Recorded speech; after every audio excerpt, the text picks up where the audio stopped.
ଜାତୀୟ ଉପଲବ୍ଧିର ଏଇଟା ଭାଷାର ହେଉଛି ଅଭ୍ୟାସ ପ୍ରଶ୍ନ ଉତ୍ତର। ଏଠି ଦେଇଛି ନିଜ ପାଠ୍ୟପୁସ୍ତକ ବ୍ୟତୀତ ଏଇ ପୋଷ୍ଟର ଆଦିକୁ ବୁଝିବ ଓ ସେଇ ପୋଷ୍ଟରଟି ପଢ଼।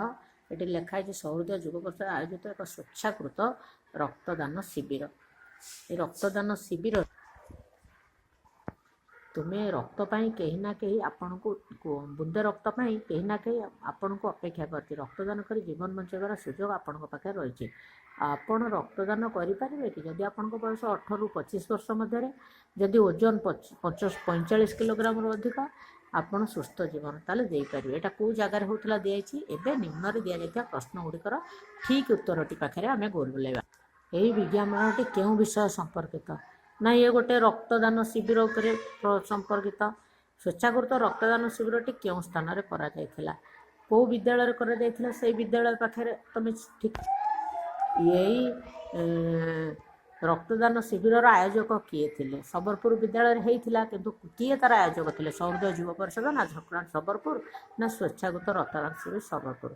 ତାପରେ 4 ନମ୍ବର କ୍ୱେଶ୍ଚିନ୍, ରକ୍ତଦାନ ନିମନ୍ତେ ଜଣେ ବ୍ୟକ୍ତିଙ୍କର ବୟସ ଅନ୍ୟୁନ କେତେ? ସେଠି ଲେଖା ହେଇଛି, ଭଲକି ପ୍ରଶ୍ନଟିକି ପଢ଼ିବ ଆଉ ଉତ୍ତର ଦେବ। ବୟସ କେତେ ହେବା ଉଚିତ?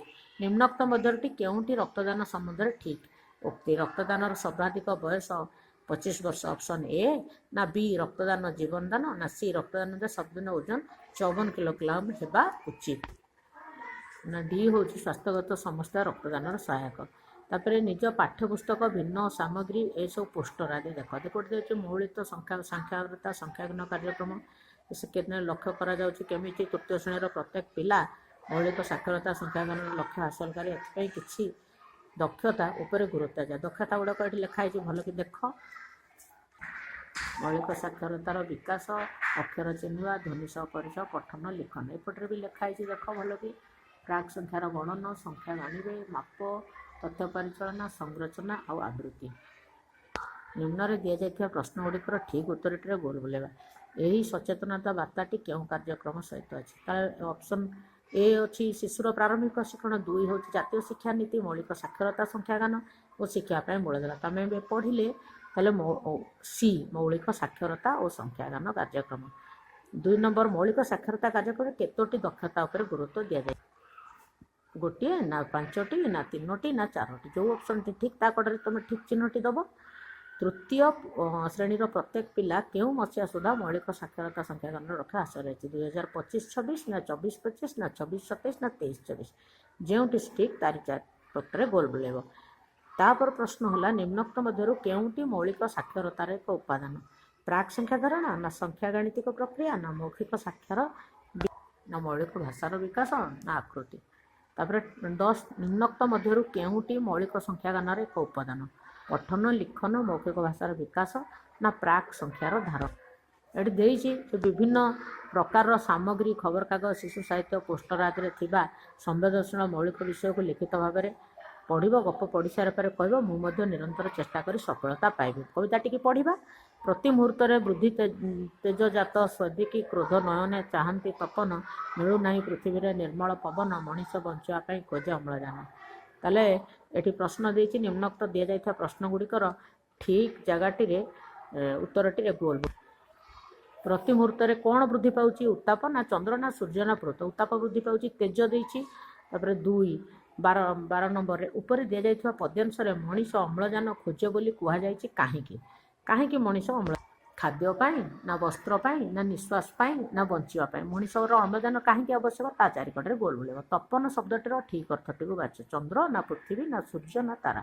ତମେ ଜାଣିଛ, ତେଣୁ ଅପସନ୍ ବି ଉପରେ ଗୋଲ ବୁଲେଇବ। ମୁଁ ସବୁର ଉତ୍ତର ତୁମକୁ କହୁନାହିଁ, ତମେ ମନକୁ କରିବ। 14, ସୂର୍ଯ୍ୟଙ୍କ କ୍ରୋଧର କାରଣ କ'ଣ? ଆମ ପରିବେଶକୁ ପ୍ରଦୂଷିତ କରୁଛୁ? ସୂର୍ଯ୍ୟ ରାଗିଛନ୍ତି? ନା ବାୟୁମଣ୍ଡଳ ଅମ୍ଳଜାନ ବୃଦ୍ଧି ବୋଲି ରାଗିଛନ୍ତି? ନା ସୂର୍ଯ୍ୟ ପୂଜା ବନ୍ଦ କରୁଛୁ ବୋଲି, ନିର୍ମଳ ପବନ ପାଇଁ ଚିନ୍ତା କରୁଛୁ ବୋଲି ବନ୍ଦ କରୁଛୁ? ବୋଧହୁଏ ଅପସନ୍ ଏ, ଆମ ପରିବେଶକୁ ବହୁତ ପ୍ରଦୂଷିତ କରିବାରେ ସୂର୍ଯ୍ୟ ରାଗିଛନ୍ତି। ପୃଥିବୀରେ ନିର୍ମଳ ପବନ ନ ମିଳିବାର କାରଣ କ'ଣ? ଗଛ ଲଗାଇବା ଯୋଗୁଁ, ନା ସୂର୍ଯ୍ୟଙ୍କ କ୍ରୋଧ ଯୋଗୁଁ, ନା ମଣିଷର ଦାୟିତ୍ୱବୋଧ ଯୋଗୁଁ, ନା ଗଛ କାଟିବା ଯୋଗୁଁ? କ'ଣ ପାଇଁକା ନିର୍ମଳ ପବନ ମିଳୁନି? ଆମେ ଗଛ କାଟି ଦେଉଛେ। ତାହେଲେ ଅପସନ୍ ଡି। ଭାଷାର ଗୁଣାତ୍ମକତା ପ୍ରତି ଦୃଷ୍ଟି ଦେଇ ନିଜ ଭାଷା ଗଢ଼ିବ, ସେଗୁଡ଼ିକୁ ନିଜ ଲିଖନରେ ବ୍ରେଲ୍ରେ ସାମିଲ କରିବା। ତାହେଲେ ଗପଟିକି ପଢ଼ିବା। ସର୍ପ ମଣିଷ। ଜଣେ ଧନୀ ବଣିକ ଥିଲେ। ସେ ଥିଲେ ଜଣେ ସୁଶୀଳ ମଣିଷ ସେ ଦୂର ସ୍ଥାନକୁ ବ୍ୟବସାୟ କରିବାକୁ ଯାଉଥିଲେ ଏବଂ ସାଙ୍ଗରେ କିଛି ବିଶ୍ୱସ୍ତ ଲୋକଙ୍କୁ ଘେନି ଯାଉଥିଲେ। ଥରେ ସେହି ବିଶ୍ୱସ୍ତ ଲୋକମାନଙ୍କ ଭିତରୁ କିଛି ମନ୍ତ୍ରଣା କଲେ ଯେ ବାଟରେ ବଣିକ ଶୋଇଥିଲା ବେଳେ ତାଙ୍କ ପାଖରୁ ସବୁ ଟଙ୍କା ପଇସା ନେଇ ପଳେଇବେ। ସେମିତି ସୁଯୋଗ ଶୀଘ୍ର ଆସିଗଲା। ବଣିକ ବ୍ୟବସାୟ କାମରେ ବାହାରିଲେ। ପାରିବାରିକ ପରିଚାରକ ଦଳ ବି ତାଙ୍କ ସହିତ ଗଲେ। ଦିନ ଦ୍ୱିପ୍ରହରେ ସମସ୍ତେ ଗୋଟିଏ ସ୍ଥାନରେ ଆଶ୍ରୟ ନେଲେ। ବଣିକ ଗୋଟେ ଗଛ ଛାଇରେ ଶୋଇପଡ଼ିଲେ। ଏହି ସମୟରେ ଜଣେ ଚିତ୍କାର କଲା, ସାପ ସାପ। ବଣିକଙ୍କର ନିଦ ଭାଙ୍ଗିଗଲା। ସେ ଦେଖିଲେ ଯେ ଅଦୂରରେ ନାଗ ସାପଟିଏ।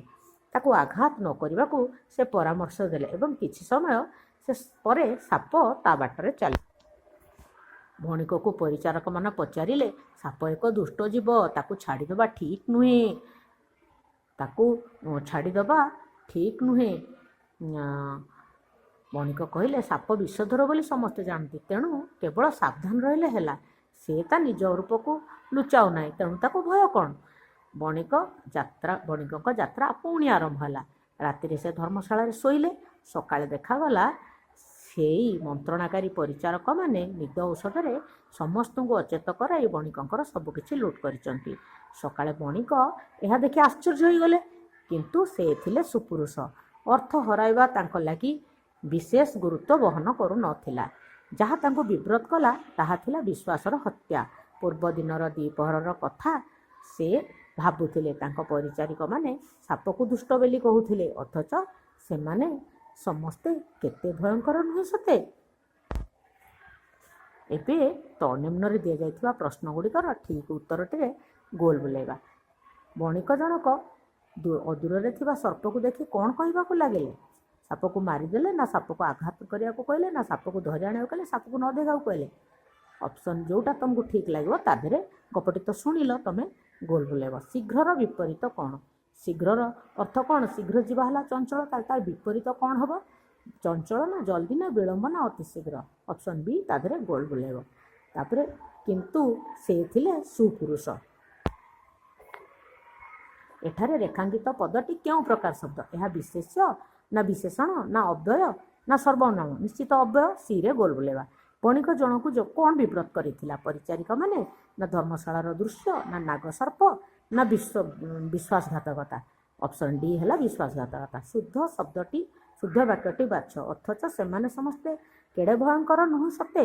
ଅଥଚ ସେମାନେ ସମସ୍ତେ କେଉଁ ଚିହ୍ନଟି ଠିକ୍? ସେଇଥିରେ ଅପସନ୍ ଏ, ବି, ସି, ଡିରୁ ଗୋଟାରେ ତମେ